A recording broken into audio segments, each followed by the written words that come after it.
Declassified in 1944, a lone predator surveyed the skies high above the Pacific's hot jungles. Japanese fighters below him struggled to gain altitude in an attempt to stop American aircraft. They were unaware that a ghost was pursuing them. This ghost was a humble Wisconsin country lad, not a seasoned murderer. He would win 40 verified battles before the end of the war, setting a record for aerial lethality that has never been surpassed. How did the U.S. Army Air Force's most modest pilot turn into its most lethal weapon? This is the tale of the man they were unable to murder, the unbreakable record, and the harsh reality of what it took to become America's greatest asset. The globe was on fire when Bong was practicing his shooting skills. The winds of war were sweeping across the ocean by 1941, but America was still a sleeping giant. Like many others in his generation, Bong sensed the call. Driven by a simple, deep love of flying rather than a desire for glory, he enlisted in the Army Air Force's Aviation Cadet program. His teachers saw it right away. The boy was born. He became a member of the aircraft, not just a pilot. His body was an extension of the controls. However, this unadulterated brilliance also carried a deadly edge and restlessness. Second Lieutenant Bong, stationed at Hamilton Field in California, was introduced to the P-38 Lightning, the most sophisticated and possibly deadly fighter in the American arsenal. His career was almost wrecked before it started because of the love he fell in love with. A number of unapproved aerobatic shows are documented in official papers but have been cleaned up and stored away. However, the actual situation was far more careless. Bong used the San Francisco skies as his own play area. He flew his P-38 so low down Market Street that the rivets on its wings were visible to onlookers. He blatantly and spectacularly broke every law in the book by looping the Golden Gate Bridge. Yes, he was flaunting himself, but he was also pushing the boundaries of both the airplane and himself. Hotshots didn't sit well with General George Kenney, his superior officer. He oversaw the whole 5th Air Force as a strict and astute tactician. He encountered a storm when Bong was brought before him, anticipating that he would be permanently grounded. A lower guy would have been crushed by the harsh censure. However, Kenny noticed something different in the young pilot's gaze. It was confidence, a complete, unwavering control of his machine, rather than conceit. He saw a prodigy, just like the flight instructor did. One of the war's most astute leaders, Kenny, made a choice that would alter the direction of the Pacific Air War.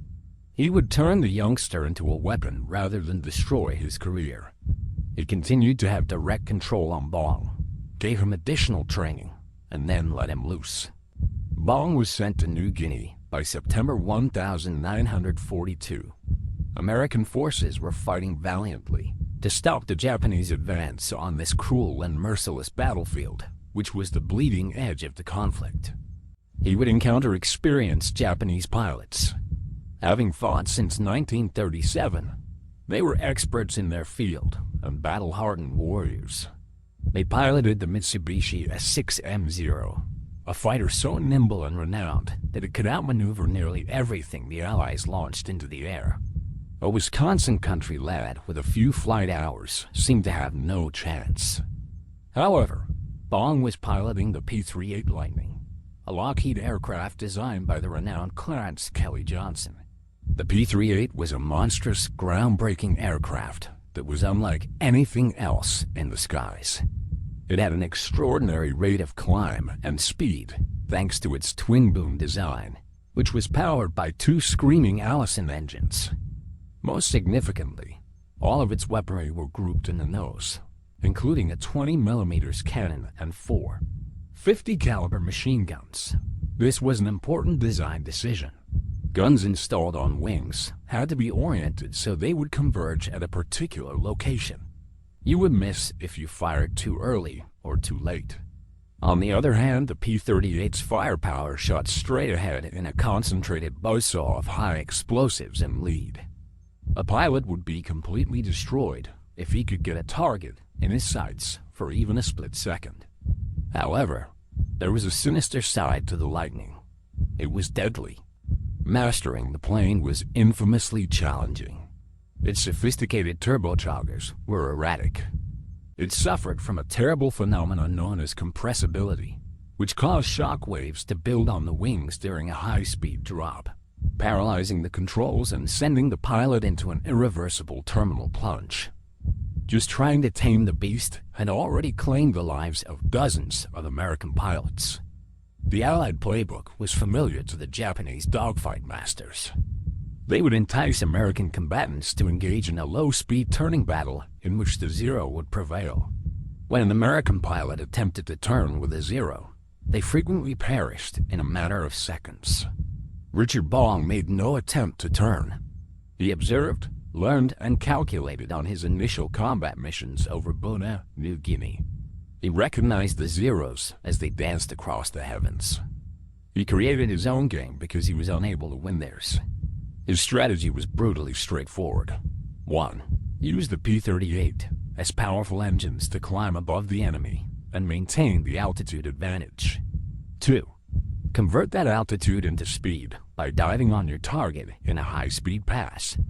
3. Unleash the devastating firepower of the nose-mounted guns in a single, precise controlled burst. And 4. Use your momentum to climb back to the safety of high altitude. Don't stay around. Don't turn. Strike and flee. His modest, methodical, and brutally efficient attitude was mirrored in his combat reports. He recorded the result, the engagement conditions, and the altitude. The ingenuity at work was overlooked in the reports. Long, hopeful spurts of ammunition were sprayed by other pilots. Bong was not like that. Intelligence personnel later examined his gun camera film, which revealed a disturbing pattern of methodical tracking, cautious placement, a quick, rapid-firing pass, and instant disengagement. His fellow squadron members were amazed. Another accomplished ace, Major Thomas Lynch, compared Bong's style to that of a physician. He was exact, patient, and waste-free. He was incredibly efficient with munitions. His natural grasp of deflection shooting, the skill of firing where the target is going to be, rather than where it is, was crucial. The majority of pilots battled it during their whole careers. It was as natural to Bong as breathing. His number of victories started to rise. 1 kill, then 2 in one mission. A Zero here, a bomber there. He appeared out of nowhere, struck with deadly accuracy, and then disappeared back into the sun. He was a silent, ghostly apparition in the sky. As they examined their casualties, the Japanese began to notice a pattern. A twin-tailed devil launched violent, fast attacks from overhead. They dubbed the P-38 the terrifying fork-tailed devil. Its most scary practitioner was Richard Bong. He painted the name of Marge, his beloved back home, on his own P-38. It became an iconic sight in the Pacific sky, representing both hope for the bomber crews he escorted and death for his adversaries. He was an ace by the beginning of 1943. By year's end, the quiet farm boy was becoming a living legend, and his toll was rising at an astounding rate. Above the port at Lae, New Guinea, July 1943, fear and smoke filled the air. A swarm of Zero fighters accompanied a large formation of Japanese bombers as they thundered into Allied troops on the ground. It appeared to be an unstoppable flood of devastation to the men crouched in their foxholes. However, Bong and his squadron were climbing high above in the scorching heat, getting ready for the massacre. This interaction would turn into a classic illustration of Bong's developing brilliance. He was now a conductor of airborne violence rather than merely a lone wolf. He kept his flying group at a higher altitude rather than diving in headfirst, forcing the Japanese to look up into the glare. He patiently awaited the adversary formation's commitment to its bombing run. He kept an eye out for the precise moment when a Zero would break formation or a bomber would reveal its belly. Then he ordered an assault. Like gleaming sharks, the P-38s plummeted from the sky. Leading the charge, Bong's plane was a flurry of purpose and speed. He targeted the bombers, the center of the enemy formation, rather than the nimble Zeros. With a single, accurate shot from his nose cannon, a Mitsubishi aircraft was reduced to a flower of black smoke and flames. He didn't stay to see it fall. He was already in the air, searching for his next victim while converting his speed back into valuable altitude. His squadron trailed behind him, attacking and disappearing, causing confusion and mayhem among the Japanese pilots who were unable to pursue the more swift and potent American jets. The outcome was disastrous. For the least amount of Allied casualties, several enemy aircraft were destroyed. A sense of fear permeates Japanese combat reports from this era, which describe confrontations with American fighters who struck with a speed and accuracy they were unable to match. They were aware that experts were pursuing them. Richard Bong scored 21 confirmed victories by November 1943. This was a historic figure, not merely an outstanding one. In a war that sorely needed heroes, he was now a superstar and one of America's best aces.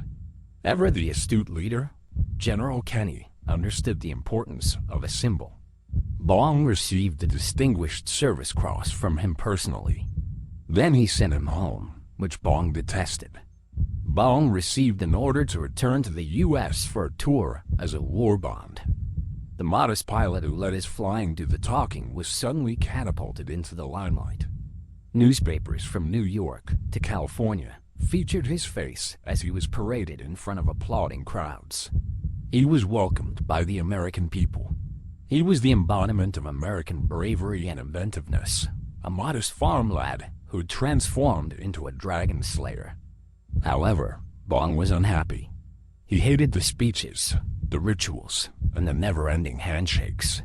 He admitted that his heart was still in the Pacific in letters to Marge. While his brothers in arms were in the heart of things, he felt like a show pony and a fraud because the pilots were still fighting and dying. He was nearly pleading with General Kenny to send him back into battle. Kenny gave up at last. When Bong returned to New Guinea in March 1944, a brand new upgraded P-38J Lightning was ready for him. This was a sophisticated killing apparatus. It had better engines, a more efficient heating system for the cockpit during high-altitude flying, and above all, hydraulically enhanced ailerons. One of the P-38's biggest flaws was mitigated by this invention, which made it much more maneuverable at high speeds. The P-38J was more than just a fighter in Bong's hands. It was a scalpel. He went back to fight in another conflict. The Japanese Air Forces had suffered from years of severe attrition. Young men with little aviation experience and training had taken the place of many of their seasoned pilots. The two sides' disparity in experience had grown to be a chasm. It was frequently as heartbreaking as a hawk meeting a sparrow for an American ace like Bong, who had hundreds of hours of combat experience to face these novice pilots. His strategy kept changing. He mastered the head-on attack, which was an incredibly nerve-wracking move. Fearful of a collision in midair, most pilots would quit early. With his eyes fixed on the adversary, Bong maintained his path and continued to fire until the very last moment. Over 800 miles per hour was the closing speed. Less than a second was the window of opportunity for a kill. Bong is repeatedly shown flying straight through his victim's rubble in the gun camera footage. The inevitable occurred by June 1944. Bong shot down his 27th and 28th enemy aircraft while on a mission over New Guinea. By accomplishing this, he broke the World War I record of 26 kills held by the renowned Eddie Rickenbacker. Officially, Richard Ira Bong was the greatest fighter ace in American history. General Kenny was scared and proud at the same time. Declaring Bong too valuable to risk, he promptly banned him from flying routine combat flights. He maintained that Bong was a national treasure. His passing would be a devastating blow to morale. Bong was enraged. Frustrated and grounded, he claimed that guiding his men was his place in the sky. They came to a compromise. Kenny gave him permission to fly. but only for high-priority missions and as a flight leader, so he could lead the fight rather than just fight it. In the sky, he was a general. He was not slowed down by the limitations. In fact, he was frequently placed to where the fighting was most intense since he flew priority missions. Balikpapan, Borneo, October 1944. Escorting B-24 bombers that are attacking Japanese oil refineries is a crucial assignment. In a last-ditch effort to safeguard their fuel supply, the Japanese threw everything at the American formation. Dogfights erupted in a whirling pandemonium across the skies. Leading his P-38s, Bong used a traditional strategy to mislead the adversary by positioning his formation with the sun behind him. He spearheaded the first assault, launching an opposing jet from the air after descending from above. However, a loud explosion rocked his own plane as he arrived. He was being pursued by an enemy fighter. His right engine was torn apart by cannon fire. His console displayed warning signals. The engine died after sputtering and catching fire. Most pilots would have disconnected right away and used just one engine to dive for home. It was the right thing to do. That was the sensible course of action. However, Richard Bong was neither rational or intelligent at the time. He was a predator. He hit the fire extinguisher, feathered the dead propeller to lessen drag, and calmly evaluated the situation. He continued to soar. There were still adversaries in the skies, and his weapons were still functional. He banked the big jet back into the dogfight, his P-38 crippled and trailing smoke. With his performance drastically reduced on a single engine, he pursued and destroyed another Japanese fighter. He nursed his wrecked aircraft across hundreds of miles of open ocean before turning for home. The ground staff were appalled when he touched down. There were numerous gunshot holes in his P-38. An engine was completely wrecked. The aircraft was deemed combat ineffective and sent to the scrap heap. However, they misjudged the pilot's connection to his machine. After overseeing the repairs himself, Bong was able to fly Marge once more in a matter of weeks. His legend was solidified by this one event. He was brave in addition to being talented. He was unbreakable, not just an ace. Following that day, his victory total steadily increased to 35, 36, and 38, a figure no one had ever imagined was conceivable. He had 40 confirmed aerial victories by December 1944. The figure was astounding. It was an accomplishment so extraordinary that it hardly seemed plausible. A decision was taken at the highest echelons of command back in the United States. General Kenny received the command directly from General Douglas MacArthur. It was no longer a request. Richard Bong was to be grounded indefinitely. It was the end of his war. He was just too important a symbol to be lost. Whether he liked it or not, America's greatest asset was being returned home permanently. December 17, 1944 was his last combat mission. There was no enemy contact during the uneventful patrol. The most successful fighter pilot in American history had abruptly ended his combat career. Instead of the peaceful farm he had imagined, he returned to the United States to find a nation weary of war and a flurry of national adoration. Richard Bong was not just a pilot. He represented the peaceful, unwavering strength that will finally prevail in the battle and was a sign of optimism. The nation's highest honor for bravery, the Medal of Honor, was given to him. Secretary of War Henry Stimson put the medal around his neck in the Pentagon's sacred corridors. The official citation, a stiff military synopsis of actions that verged on the unreal, was read aloud. It highlighted his remarkable bravery and daring at the expense of his life, going above and beyond the call of duty. It highlighted his unwavering bravery, astute leadership, and unrelenting pursuit of the enemy despite being outnumbered and up against fierce resistance. Bong appeared almost uneasy in his ornate outfit as he stood there in his usual quiet and modest manner. This man was more comfortable in the small cockpit of a P-38 at 20,000, feat than he was in a room full of politicians and generals. He expressed himself via action rather than words. He had last experienced a moment of calm following the ceremonies. He wed his beloved Marge Vatendel in a Superior, Wisconsin, church on February 10th, 1945. For a while, the deadliest ace in American history was merely a spouse, a young guy who wanted to start a life away from the glitter of cannon fire and the scream of diving planes. The European War was nearing its brutal conclusion, and the World War appeared to be coming to a close. What, though, was the true key to his extraordinary success? How could a single man in a particular aircraft set a record that appears to be statistically unattainable? The mix of man, machine, and a tactical philosophy that was years ahead of its time holds the key to the solution. Experts from the Army Air Forces who examined his gun camera film after the war found a level of accuracy that was just astounding.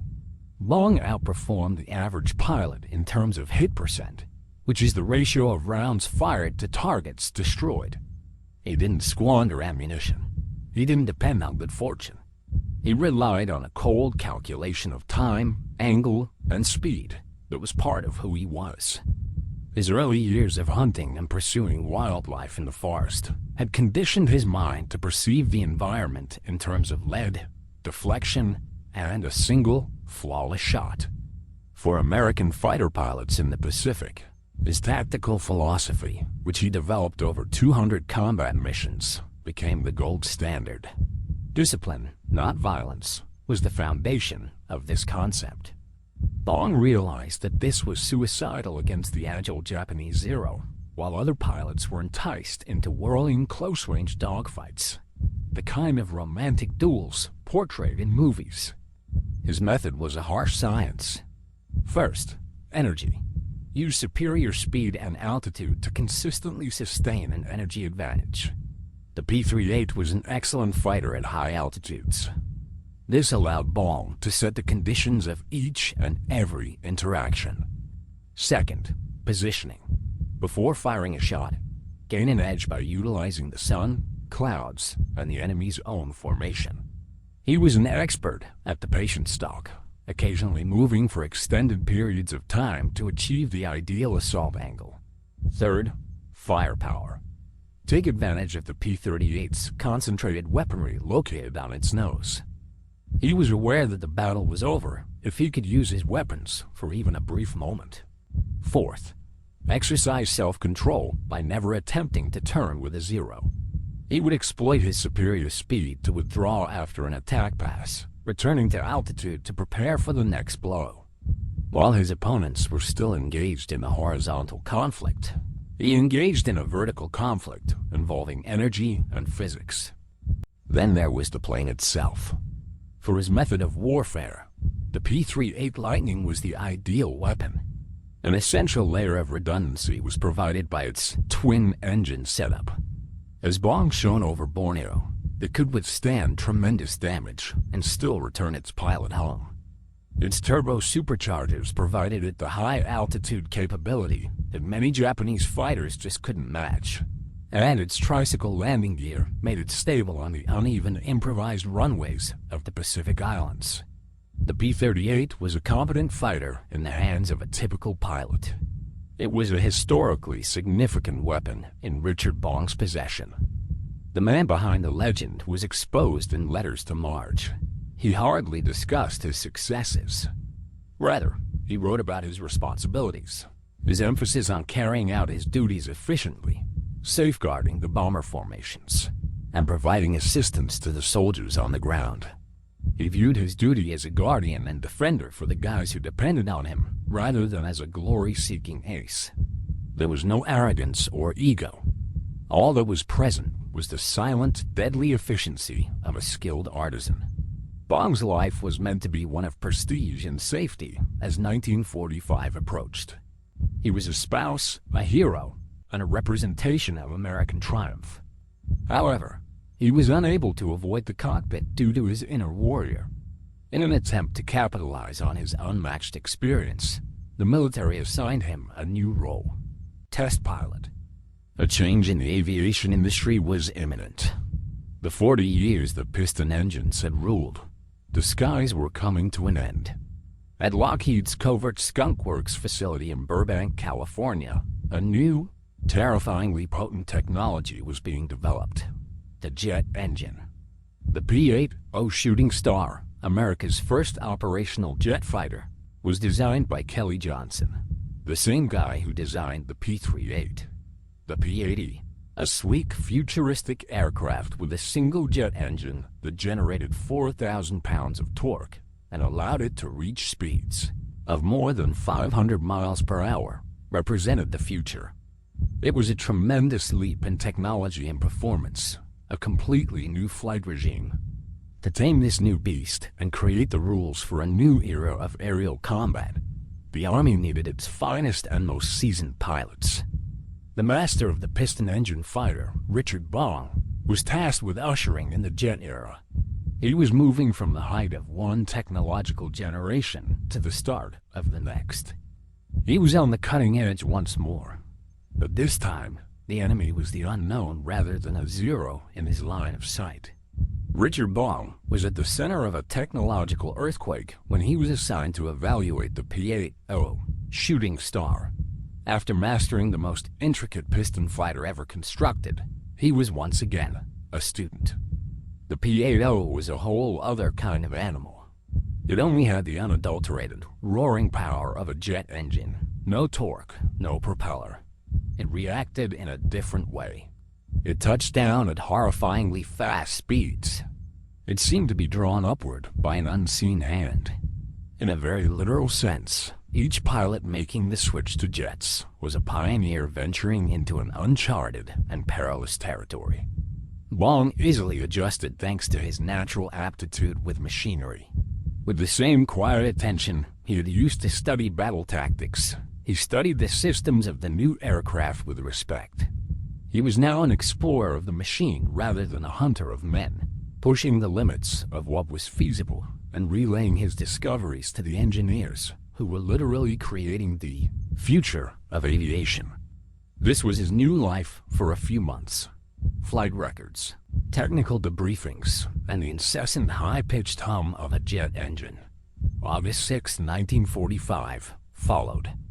At the Lockheed Air Terminal in Burbank, California, it was a bright, hot summer day. It was just another typical workday for Major Richard Bong on a brand new P-8O that had just come off the assembly line. He was supposed to do a routine acceptance flight. After completing his pre-flight inspections and getting dressed, he entered the futuristic machine's cockpit. He was trapped inside as the canopy slid shut. With its distinctive shriek, the P-80's engine spooled up. After getting his clearance, Bong taxied onto the runway and accelerated the throttle. He was pinned to his seat as the jet quickly accelerated and rose beautifully into the California sky. However, a terrible event occurred shortly after takeoff. One of the main gasoline pumps failed. Fuel-starved, the engine burned out. The vast Los Angeles suburbs stretched to the horizon beneath him. In a machine that flew like a brick without an engine, he was at a dangerously low height and powerless. This was the last and most desperate struggle for the man who had survived 200 combat missions, defeated hordes of enemy fighters, and piloted a wounded P-38 home on a single engine. It was a struggle against time and gravity. He battled for dominance. His training began to take effect. There wasn't enough altitude for him to undertake the emergency restart procedures. He attempted, but was unable, to glide the helpless aircraft back toward the runway. He made one last choice as the ground rushed up to meet him in the last few seconds of his life. He made an attempt to escape, but it was too late. He was too low. After crashing into a field, the P-80 burst into flames. The deadliest American fighter pilot in history, Major Richard R. Bong, the Wisconsin farm boy and ace of aces, was instantaneously slain. He was 24. The Enola Gay, an American B-29 bomber, sailed high above the pristine skies of Japan on the same day, half a globe distant. It unlocked the doors to its bomb bay and unleashed one odd-looking weapon. That weapon dropped in the direction of Hiroshima, and it released the frightening force of the atom and destroyed a metropolis in a blinding burst of light. The world was irrevocably altered. Beneath the massive global headlines proclaiming the start of the atomic age, the news of Richard Bong's death, the greatest combat hero in American history, was a tiny story. The master of conventional aerial combat passed away on the day when his style of warfare became obsolete, which is a profound and tragic irony. Richard Bong's record of 40 proven victories is still unmatched 8 decades later, and it will most likely last forever. The close quarters, visual range dogfights that characterized the Second World War will never again occur in modern air combat, which is a sterile affair of radar screens and missiles that are beyond visual range. The days of the gunslinging ace are long gone. The 40 enemy planes that Bong destroyed were not the only indication of his influence. Numerous additional pilots' lives were spared by the tactical theory he invented, the bomber crews he guided to safety, and the ground soldiers who looked to the skies for protection. For many years to come, American fighter tactics were based on his techniques. Bong was the best fighter pilot he had ever seen, according to General George Kenney, who saw the prodigy behind the rule breaker. Kenney pointed out that calm, deliberate precision, the exact antithesis of aggression, was the source of Bong's extraordinary success. Because he was an expert in sound, repeatable tactical principles, he made killing appear uncomplicated. His Medal of Honor is now quietly on display at the Richard I Bong Veterans Historical Center in his native Wisconsin. A silent homage to the man and his iconic machine is a restored P-38 with the name March printed on its nose. It serves as a reminder of a period when a quiet young guy from the Midwest might enter a fighter plane's S-cockpit and alter history via pure skill and perseverance. Now there is silence on the battlefields where he battled.